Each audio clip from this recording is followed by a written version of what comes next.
ഇതെന്താണെന്ന് മനസ്സിലായോ? അത് ഇന്ന് നമ്മൾ ഉണ്ടാക്കാൻ പോകുന്നത് സ്വാദിഷ്ടമായ ചവ്വരി കൊണ്ടുള്ള ഒരു രസമലായിയാണിത്. വളരെ സ്വാദിഷ്ടവും ടേസ്റ്റിയുമാണ്. ഇത് നോർത്ത് ഇന്ത്യക്കാരുടെ ഒരു ഡിഷാണ് കേട്ടോ.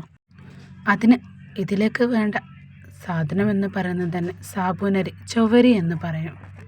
ഇനി ഇതെങ്ങനെ ഉണ്ടാക്കുന്നതെന്ന് നോക്കിയാലോ. 1 കപ്പ് ചവ്വരി ഒരു ബൗളിലേക്ക് ഇട്ട് കൊടുക്കുക. അതിനുശേഷം അതിലേക്ക് പാകത്തിന് വെള്ളം ഒഴിച്ച് കൊടുക്കുക. ഇത്രയും വേണം. ഇനി അത് 20 മിനിറ്റ് പൊതിർത്താൻ വെക്കുക.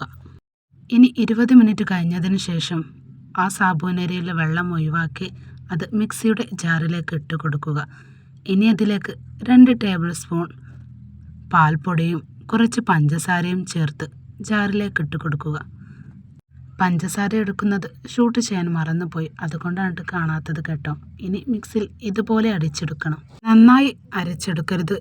1 കറക്കം മാത്രം. ഇനി ഒരു കൈയിലേക്ക് നന്നായി നെയ്യ് പരത്തി കൊടുക്കുക. അതിൽ നിന്ന് ഓരോ ചവ്വരി എടുത്ത് ഇതുപോലെ ഉരുളകളാക്കി മാറ്റി വെക്കുക. അങ്ങനെ ഞാൻ ഉണ്ടാക്കി വെച്ച ഉരുളകളാണ് ഈ കാണുന്നതെല്ലാം. ഇനി നമ്മൾ ഒരു കടായി അടുപ്പിൽ വെച്ച് അതിലേക്ക് പാല് ഒഴിച്ചു കൊടുക്കുക.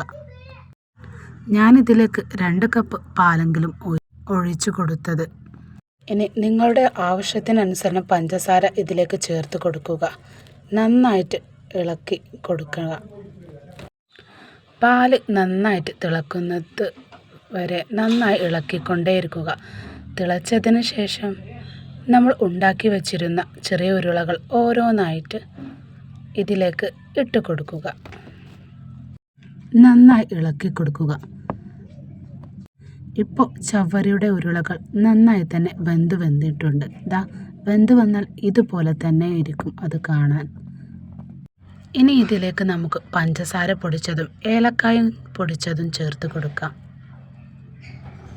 ഇപ്പോൾ നമ്മുടെ സ്വാദിഷ്ടമായ സാബൂൻ രസമലായി റെഡിയായി. ഇത് ഒരു 15 മിനിറ്റെങ്കിലും ഫ്രിഡ്ജിൽ വെച്ച് കഴിച്ചാൽ ഇതിലേറെ സ്വാദിഷ്ടമായിരിക്കും. വീഡിയോ ഇഷ്ടപ്പെട്ടാൽ ലൈക്ക് ചെയ്യാനും സബ്സ്ക്രൈബ് ചെയ്യാനും മറക്കരുതേ.